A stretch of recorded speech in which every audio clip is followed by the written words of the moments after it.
Hey there, cats and kitties. I am the Blues Man, Johnny Blues, and it is that time again. We've finally come to the conclusion of another season of anime, this case the summer 2018 season, and this is going to be my overview discussion, sort of touching back upon everything that I watched for this particular season, and I've bracketed it up into sort of four subgroups. As you saw by the title of the video, we have the great, the good, and the garbage. And so I've actually gone ahead and made a little section for all the shows that I considered to be great. They were phenomenal. I thoroughly enjoyed them the whole way through. They made me laugh hysterically and everything like that.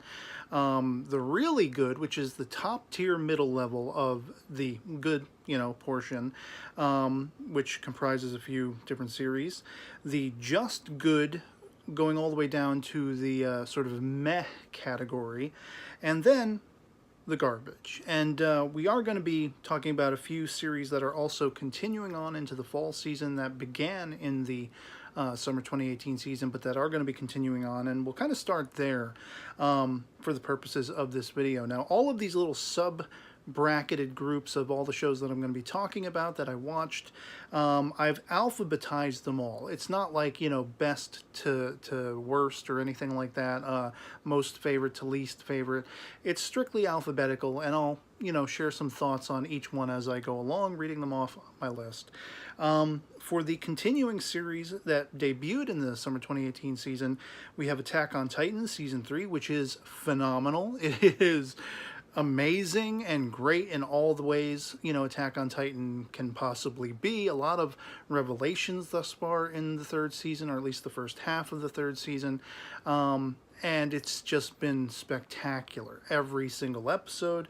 We have Banana Fish, which debuted in the summer 2018 season, which is really, really good. Very engrossing. I didn't expect to get as attached to some of the characters as, immediately as I have. And I have a good friend through Facebook that I talk to frequently after each new episode airs, who's much more familiar with it, knows, the backstory of like the manga, the source material, and everything like that from years back, and just really affords me great conversations. I sort of bounce speculations off of her and everything like that.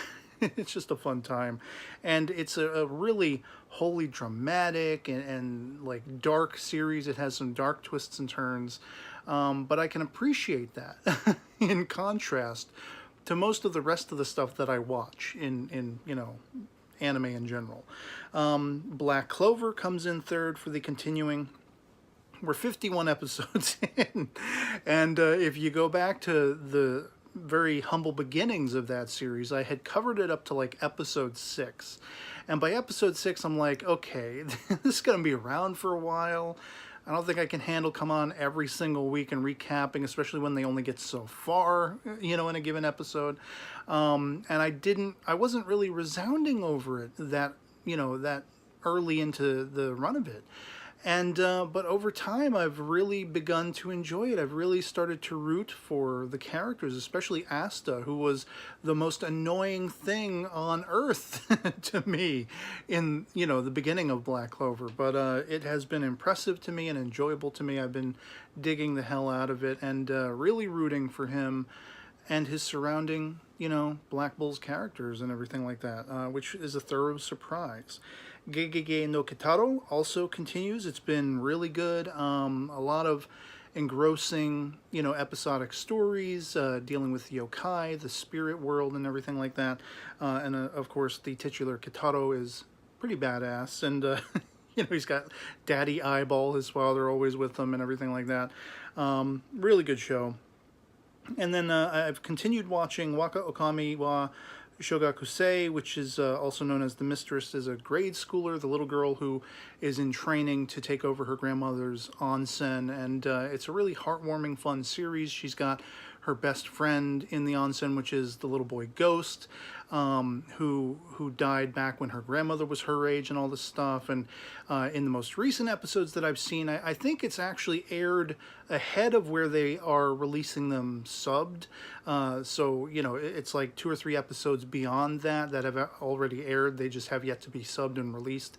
But a new boy came to town recently who looked the spitting image of the little ghost boyfriend of the main girl, and turns out that he is the grandson of the brother of her ghost friend, because, you know, he died so many years ago. It's just really kooky and really fun, and just a heartwarming series. I mean, it's more geared toward a younger audience, I think, in Japan, but it's just been really fun to watch and delightful to watch. So that's everything that is going to be continuing on into the fall season, as far as I know. I mean, I don't know if The Mistress is a grade schooler. That might be coming to an end. I know they've been advertising at the end of each of the last few episodes. There's a movie coming at some point, and I don't remember off the top of my head when they said that was going to be. Maybe 2019, who knows, or maybe winter 2018. But again, just to go over that, the continuing series, Attack on Titan Season 3, Banana Fish, Black Clover, Gegege no Kitaro, and The Mistress is a Grade Schooler. And so those are series I'm continuing to watch that began, round about the summer 2018 season. And so now we're going to get to the great, the good, and the garbage. Let's begin with the great, the really good stuff from the summer 2018 season. And let me preface this by saying this is strictly one man's opinion. This is my opinion and my opinion alone. Feel free to disagree all the livelong day. I already know, I can tell you, I can guarantee you there's going to be a couple of things, the way I've bracketed them on my list, that are going to have you wanting to go to that down thumb, or try to set me right in the comments. And just understand, this is just my subjective view of what I really enjoyed in the summer 2018 season. And your enjoyment, your tastes could be completely in conflict with that, and that's perfectly fine. Or you could be, readily aligned to some of my picks and choices and tastes, and that's fine as well. It's different strokes that move the world, and to each their own in a bag of chips. You know what I'm saying? If you happen to love a series that I did not, that's awesome. I love that. I'm glad you had a better experience with it than I did. If you hate a series that I love, oh well, I'm sorry it didn't work for you. I'm not gonna outcast you to the desert wastes because we don't agree, that kind of thing. So in any case, getting on to the greats. Again, this is alphabetized, not best to worst or anything like that. So the first one I have on my list of greats for the summer 2018 season is Asobi Asobase, which was hysterically funny. Constantly had me in tears, laughing myself silly.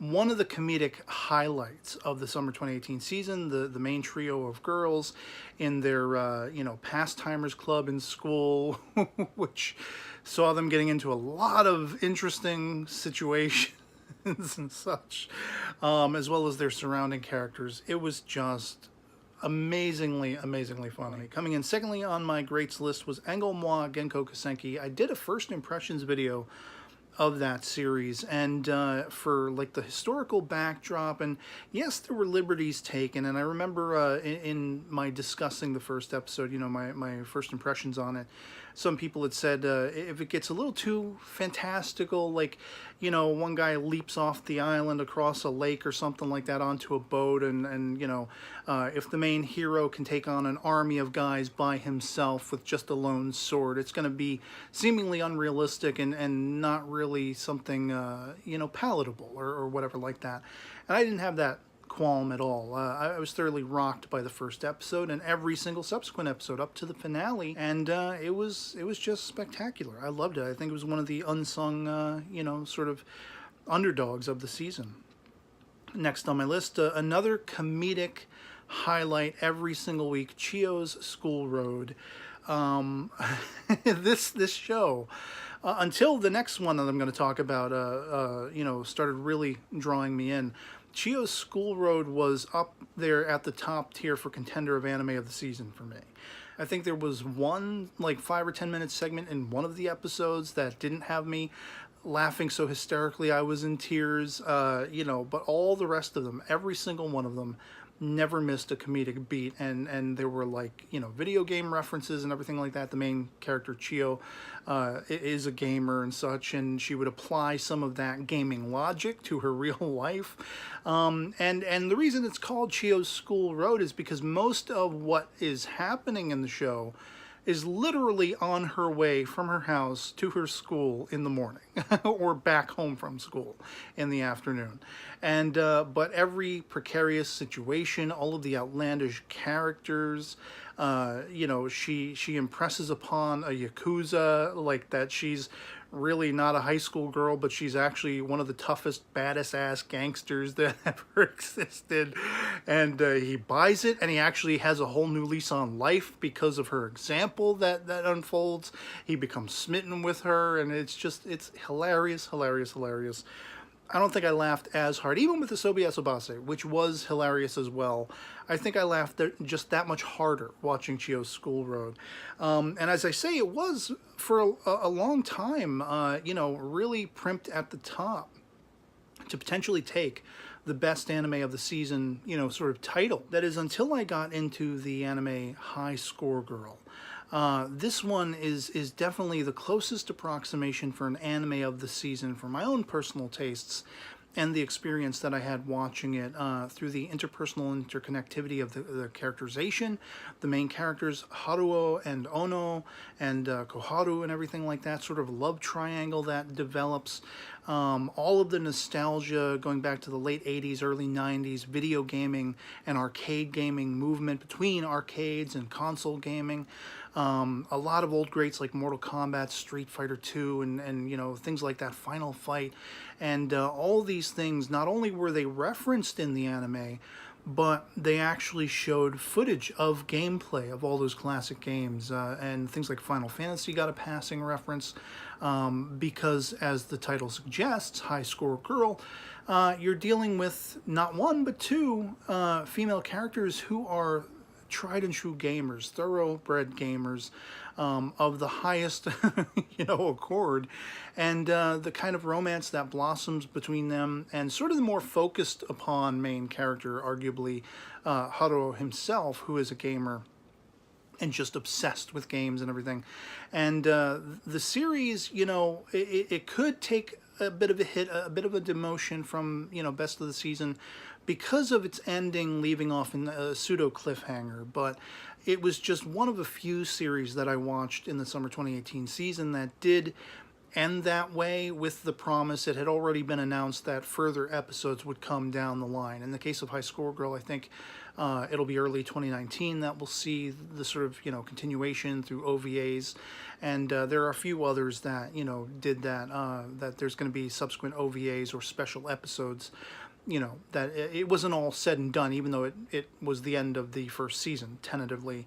But High Score Girl was definitely a highlight every week. It drew me in. It was very much a Betty and Veronica Archie comics kind of thing, where you're not sure who you're kind of rooting for as far as a love interest goes with the main cat. And but of course, I did finally develop, the side that I'm on, put it that way. I decided, pretty much which of the two girls I want to see him be with, but I don't know if the story is going to play out that way as the story continues on. And but it really became my favorite of the season. It's the one that I looked most forward to, and felt the most emotional satisfaction watching every week. The last two on my list for the greats of the season, Planet With, which was a recommend that I had completely bypassed under the guise of its being a mecha series. That's all it was really described as. And it was such a cohesive, like non-wasteful, streamlined story. The characterization and the depth of character was there. The emotional impact was there. There was never a dull moment. There was never a wasteful moment.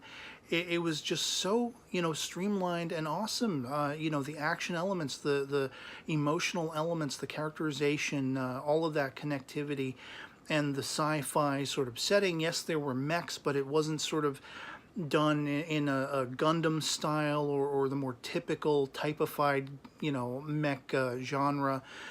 Things you might think of, which I don't really revolve myself around. So that's kind of why I was trepidatious about getting into it at first. But I really turned out to love it. I really loved it. I had a blast with it, and it just resounded every single episode. And I was gobsmacked by the end that, there was no filler anywhere in there. It was just a cohesive, engrossing, captivating story. And you could root for the characters, and whether they were adversarial or they came together, every single step of the way with Planet With was an amazing turn, that kind of thing. And then rounding out the greats for the summer 2018 season was Steins Gate Zero, which, okay, I know, I can already hear the clamor. It did begin back in the previous season, and it was carry over from then.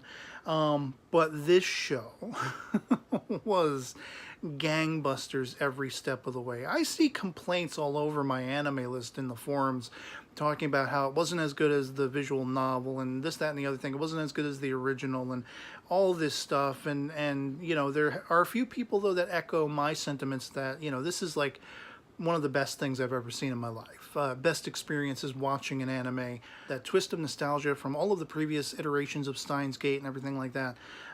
It was just a thorough blast. And so once again, just to go over the greats of the summer 2018 season, for me personally, for the Blues Man, Asobi Asobase, Angle Moi Genko Kusenki, Chio's School Road, High Score Girl, Planet With, and Steins Gate Zero. Just the best of the best of the best.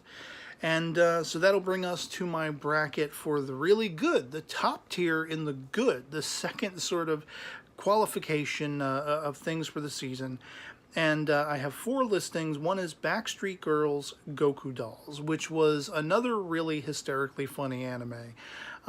It did have a few missteps, and because the animation wasn't full-on animation, that's kind of why I demoted it from great to just really good. But it's still the top tier of the really good stuff that I watched, because it constantly had me laughing. A few times it had me sort of like, I don't know about that. But most often it was hilariously funny.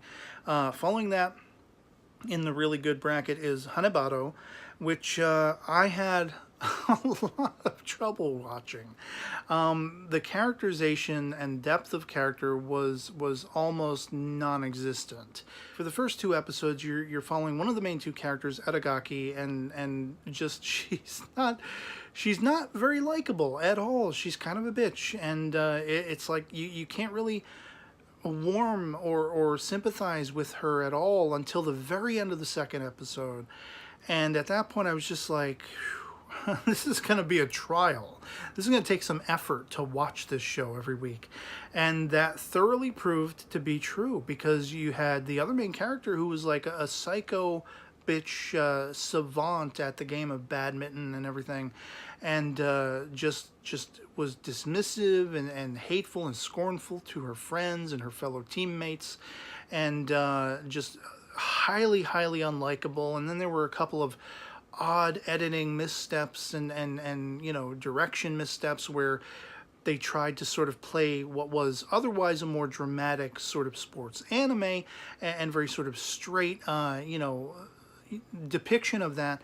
They tried to make it a little more goofy in places, a little more typical anime in places, and it didn't jive well or mesh well for me. What really elevated it from what would have just been a good or meh level series was the last couple of episodes for me, where you saw these 2 main characters who had sort of, even though they're on the same team, they had a preliminary rivalry when they were younger. This carried over into their being on the same team together. And for all intents and purposes, it ends with them having to play each other, even though they are on the same representative team. And I loved the fact that, the tall Amazon Aragaki had beat this little girl who was a bitch into submission. And they try to almost play up the sympathies for the other character. But I wasn't buying it. I did like that she sort of came back down to earth in the end, kind of how the Aragaki character did by the end of episode 2. And she was much more sympathetic by the end. She kind of had a character turn where she understood that the people around her were supporting her, and without them she wouldn't really have gotten anywhere on her own. So all of that growing awareness and them actually being pitted together against each other just the quality of the drama, and especially the last episode of Hanebado, the direction and the animation, that, you know, the choices that were made there, how they emphasized aspects of the characterization for each of these characters, and how that played on the existing surrounding characters. It thoroughly was gratifying to watch, because suddenly I had been cognizant all the way through that, you know, these characters are unlikable, and there has to be some level of redemption in some framework for me as a viewer to be able to sympathize or relate to these characters. And that is thoroughly what they did. So by the end, with the last couple of episodes, the last episode most especially, did I become aware of the fact that this was a trial. It was probably done this way deliberately, because they kind of wanted to cast off the shackles of anyone who was just a passive viewer, who wouldn't become engrossed in these characters. And when you find out that these two main characters are going to have to go head to head, it is a thorough, you know, sort of clean cut who you're going to be rooting for. There's no ands, ifs, or buts. There's no question. You have one side that you have absolutely chosen, and you want to see that side wipe the floor with the other. And so the way these two characters butt heads in the end, it just, everything about it was such a satisfying conclusion for all of the hardcore work and effort it took to get from the beginning of Hanebado to the end. And so that's what raises it up from just the humble sort of meh, it was okay, or even, you know, borderlining the garbage territory of wow, that sucked. It elevated it up with the last couple of episodes, and most especially the final episode. And that is why it is really good. It makes the really good cut for my mark. Following that was the other sports anime of the season that I watched, Haruka Receive, which was just a delight every single episode. The warmth and the depth of the characters. I never had one moment of you know, derision trying to watch it and trying to relate to those characters or sympathize with them as I did with Hanebado. And for a long time, I was one of the voices who you know, sort of pitted them, both of these series, against each other. Like, you know, Haruka Receive is definitely the better of the two. I've voiced that on my anime list in the forums. I voiced that on my Facebook account several times. But by the end, you know, I think Haruka Receive, to be fair, is probably the more enjoyable, the more engaging of the two. But they both make the cut for the really good of the summer 2018 season for me. And then rounding out the really good of the season for me was Miss Caretaker of Tsunoharaso, which was just a really sort of heartwarming, delightful, cheeky, funny, because it is kind of borderlining a male fantasy. The main character is a young boy. He's in a, you know, sort of school dormitory, who's overseen by a very buxom and blonde caretaker, Miss Caretaker. And you have her sister, who's like a numbnut, who is also very well endowed, and three girls who live in the dorm with him. One is his age, approximately, a little undersized, smaller than him, has a little duck she wears on her head, or whatever it is, like a toy duck, to try to appear taller, I guess. But it was more often than not very charming, very fun. The only thing I will say about it, it could have almost been, you know, relegated down to the just sort of good, borderlining the meh of the season, because I really didn't like the debut of the main character's sister. Very sort of this seeming anime trope of Onisan worship, where the sister, like, she shows up when she locates where he's staying, because she didn't know where he went when he left home. And she eventually figures it out, finds the address, and she sneaks in. And her debut is her disrobing down to her underwear and then crawling into bed with him and getting really too close for comfort. And they kind of try to pass it off like, oh, she considers him the little sister she never had. She's supposed to be older and she's smaller than him. But it was just like, I don't like that weird, twisted, sister-obsessed thing that they do in anime, and so that began to leave a bad taste in my mouth. But otherwise, every other episode was enjoyable, I liked the quirkiness of the characters and the stories and how it played around the main character's sort of infatuation with the Miss Caretaker and embarrassment being constantly teased by the other girls he was living in the dorm with and their subsequent friends who were obsessed with him for being a cute little boy. And so it was one that I looked forward to watching every week, so it makes the cut for really good. And just to go over that all again, the 4 that I had for the top tier of really good anime to watch in the summer 2018 season was Backstreet Girls, Goku Dolls, Hanebado, Harakana Receive, and Miss Caretaker of Sunohara So. And so that will get us on to the lengthiest portion of this video. So I will try to keep what I say about all of these series to a minimum. The just good to sort of meh, just sort of passive watch, wasn't really that impressive, didn't really resound for me, level shows. And so once again, alphabetically, we begin with Agu Tensai Ningyo, which was a really interesting, unique series, all about the Agu, who are creative souls spread all throughout history that have, disappeared throughout time.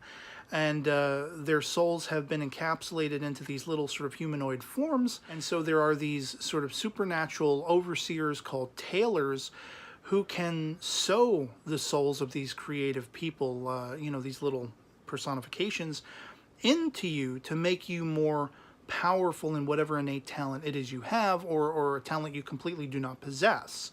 And it was just really interesting. There's a whole group of saviors, if you will. I say a whole group, but really only 2 or 3, who are the antithesis, who want to stop all of these oppressed souls from being, sort of put into slavery by being put into people's bodies. And so their talents can rub off on the people they're put into and exploited to whatever ends, whatever greedy, self-satisfying ends. And it was just a really intriguing series. The animation left something to be desired because it wasn't like typical anime animation. And the only reason it doesn't elevate up to the really good status in the summer 2018 season is because I really found the ending to be, without wanting to give anything away for those who may not have watched it, there was an aspect of it that was kind of a Deus Ex Machina excuse that came out of nowhere, revolving around a character who had an ability that you saw this character earlier on in the series, and why didn't she use it then? When it would have been very applicable for her to utilize those powers. Suddenly she has these powers. It's revealed at the nth degree at the 11th hour when everything is said and done. Where was that before? So like it sort of began to be underwhelming for the entirety of the experience for me, that they would suddenly debut something out of left field like that by the end, out of the blue. Following that on my, again, just good meh, series for the season was the short subject series of 25 episodes in length. So yes, it did carry over from the previous season, Akuntu Kanojo, which was, again, like 3 or 4 minute episodes in length, just really kooky and funny. And for there not, being that much there for every single short subject episode every week, it still resounded. I still liked the characters. I liked the sort of romantic back and forth and the dismissive nature of the boyfriend. The whole gimmick being that the boyfriend is really self-obsessed with his girlfriend, but he can't show that to her. So in person and any interactions he has with her, he's insulting to her and dismissive of her and all this kind of stuff. And it's played up for charm. I mean, I do not in any way embrace anyone in any relationship, male or female or same-sex or otherwise, that you should ever treat your significant other with that level of demeaning, dismissiveness or anything like he does in the series. But it's played for laughs. It's played for comedy. There is a charm in it because you see that he's very much struggling all along the way with wanting to reveal that to her, how he really feels. And they kind of end it in a satisfying way that plays into that. So next on my list is Grand Blue, which, Grand Blue, it could be very hysterically funny. It was one of the funnier series that I watched in the summer 2018 season. it wasn't funny every step of the way. I didn't find all of the humor funny, especially the stuff revolving around the consumption of alcohol, alcoholism. Just, you know, they beat you over the head with it many, many a time, and that's not my bag. I don't get into that. You know, I describe myself as a laid-back straight edge. That means no drugs, alcohol, smoking, anything like that. Anything overtly, you know, toxic that you would knowingly put into your body is a no-no for me. And even in entertainment, I have a you know, sort of level of tolerance that this series, at least I was still able to watch it because they didn't make that a part of every single episode, the whole alcoholic thing. And where it didn't pertain to that, it was enjoyable with the characterization and the hilarity. So it makes the just roundabout, passively watching, relatively good list. Following that, I have Hataraku Saibo, or Cells at Work, which it did get really formulaic after a while. And I did videos sort of ranting a little bit about this, you know, a hot take video, as I called it, because it wasn't wholly unenjoyable, but it just got to the point where it was the same, literally the same friggin' thing every single episode. You could almost quantify it step by step by step. From that point on, it did get a little better. It did improve and get a little less formulaic with the debut of some other characters and diseases. And especially the last two episodes were really sort of resounding to me. Next on my list, I have Holmes of Kyoto. For those who aren't aware, I am a thorough Sherlockian.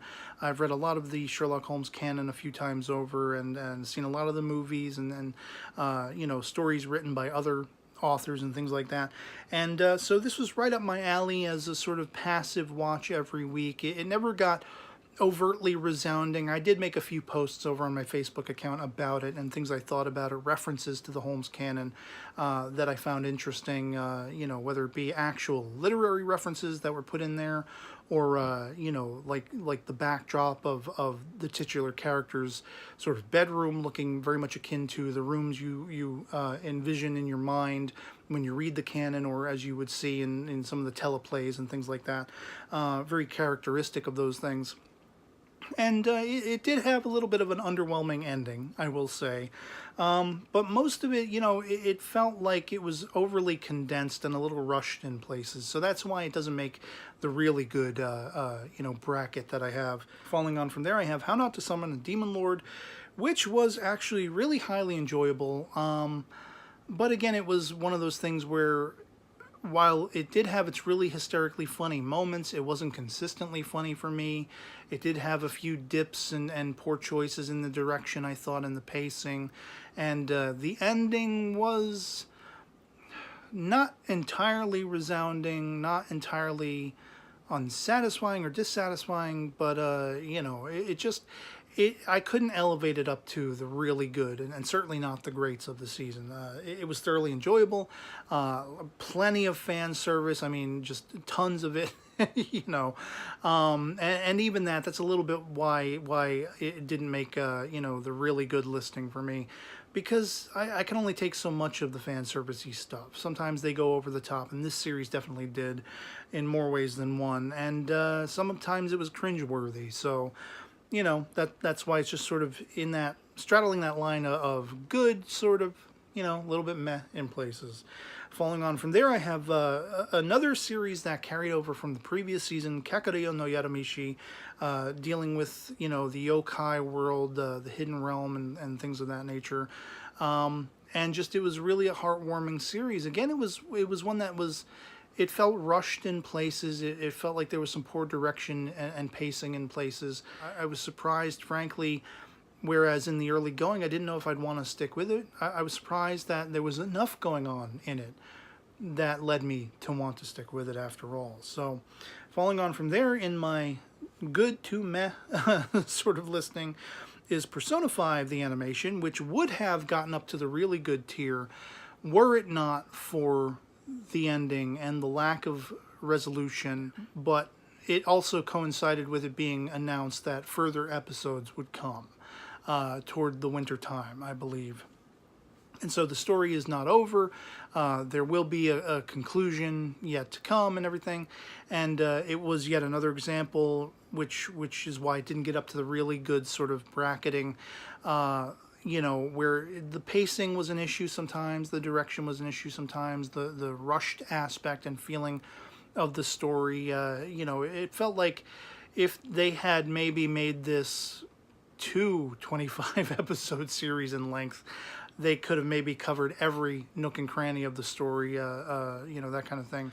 Following on from there, the second to last on my just good to meh sort of series was Setoriko no Tenchi, or Angels of Death. I was really captivated by the series from the get-go, and all the way through up until the ending. And it is yet another example of a series where they had announced further episodes would come at a later time. For whatever reason, for all intents and purposes, it seemed that they canceled the airing of like the last 4 episodes, and those will now only be released later when the DVD Blu-ray of the series comes out. So that really, really, sort of frustrated the hell out of me. Because I was finding it resounding and intriguing. There were a lot of questions that were overhanging, left to be answered, and now we're going to have to wait for who knows how long to see those last 4 episodes. But up until that point, the disservice that I feel was in the lack of a resolution for a conclusion, because we didn't get the last 4 episodes. It was still enjoyable up to that point, every single episode. It was still intriguing every step of the way. And then rounding out the just good to meh sort of bracketing is Shoujo Kageki Review Starlight, which I've spoken about at length on both my Facebook account and in the MAL forums, my anime list forums. All of the reasons why it is not perfection to me, to my taste. All of the reasons why it was not the greatest thing since the last greatest thing ever. And it just did not resound for me as it has so many others who watched it this season. I definitely saw a lot of imperfections there, a lot of predictability there, a lot of direction and characterization problems, and the whole time loop episode revolving around the character of Banana-chan, episode 7 I think it was, really took things off the rails for me, and I never could get it quite back on again. After having been invested in the characters, by the end, I didn't care. I didn't find it resounding. It ended the way I literally predicted. I posted my prediction for how I thought it was going to go in the forums on my anime list, and it followed suit almost literally, as I had written it out. Not in any great detail, that kind of thing, but it was the gist of it. I had an idea of where it was going to go, how it was going to play out, and it certainly did, and it was just meh to me. And, what can I tell you? You may have loved it, and there's no problem with that if you did. We have no issues between us unless you want to make some. But then you're on your own there too, because I'm just telling you the way I saw it. And so that brings us to the final stage of this video, the garbage. And I did debate after episode 7 of Shoujo Kageki and how unresounding I found it. I did almost debate putting it down in the garbage section, but I'm like, no, I'm not going to classify the series as, a disappointment or not worth watching, because I just didn't personally find it as resounding as everyone else did. It had its moments, and that qualifies for something. But the same cannot be said for the final 3 that I am going to list on this list as the garbage. And that being Happy Sugar Life, just utter shit. I was intrigued by it tentatively in the early going. I didn't like all of the really uber edgy, uncomfortable aspects, the pedophilia and just physical abuse aspects, and all of these dark, twisted things that were almost handled in a way that is not necessarily glorifying it, but very much, even in the annals of the oddest of the odd anime genres, very much sort of straddles that line of normalization. And as a victim of abuse myself and things like that, there were so many things about it that I hated and I loathed, and I didn't like the ending. I didn't like any of it, really. I don't really know what compelled me to watch it, other than just being mystified as to how they could potentially culminate this gross, disgusting story. And by the end, the only really good thing I can say about it is they did follow it to its inevitable conclusion, and good for them. It was garbage. Falling on from there on my garbage list is the anime series Island, which it's another example of one that I was really highly intrigued by in the early going. I was captivated by the mystery, the main character having this amnesia and the aspect of potential time travel, and it's just so many of its ideas that were given a tip of the hat in the early going didn't pay off resoundingly, didn't pay off satisfactorily for my tastes. And the ending, the actual culmination of the anime, it did not earn its ending. It did not resoundingly or resourcefully earn the characterization as it tried to debut it in the ending, the finale episode. It was like a slap upside the face, and made me feel like I wasted all of those, 24-minute stints for all of those weeks watching it. It was like, wow. It was so filled with resounding, intriguing, captivating ideas, and at least for my money, it completely fell flat on its face several times over by the end, thus making it garbage. And finally, an anime series, the last one I'll be talking about here, Seven Senses of the Reunion, wasn't horrible to watch, necessarily. But, I mean, it had unique and intriguing aspects. Yet again, it's one that, it just let it all go by the end. There was no real resolution or conclusion in the end. At least not a satisfying one. And it was kind of half-assed. It never really fully realized its potential. There were still too many overhanging questions by the end that, I don't know, it just undermined the entire viewing experience for me. And I've since heard, other people have talked about it with me, and I've read other people's summarizations on my anime list in the forums, saying, yeah, this one just crapped out at the end. They were sort of good in the beginning, but it just fell to pieces.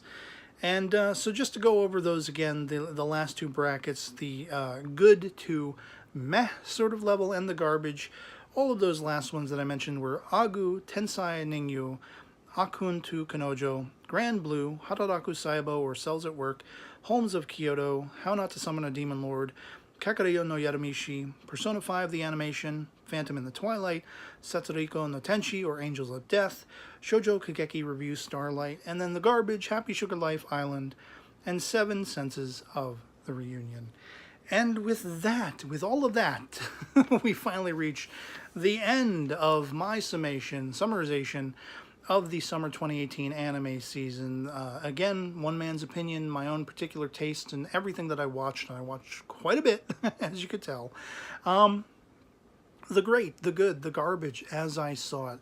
And so with that, I'd love to hear from you guys in the comments below. What were your favorites? What were your least favorites? Did you drop any of these anime or any other that I didn't mention? Are there any that you watched that I skipped out on that you thought were worth seeing?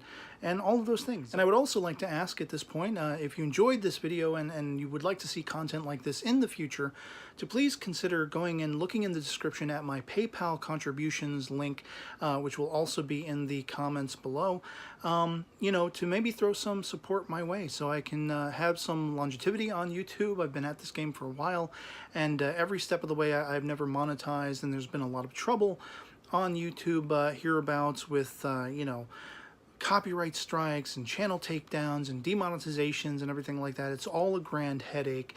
And, if you want to just throw some support my way, it would be a direct line to me to see that I could stay afloat on YouTube, and I could keep these videos coming, hopefully with a little more regularity as we get into the fall 2018 anime season and such.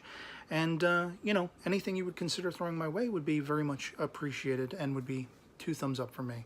And so yeah, we finally conclude this look at the summer 2018 anime season from this guy's point of view. And let me know what yours was in the comments, as I say. And otherwise, I hope this video finds you well. I'll catch you all later. Peace.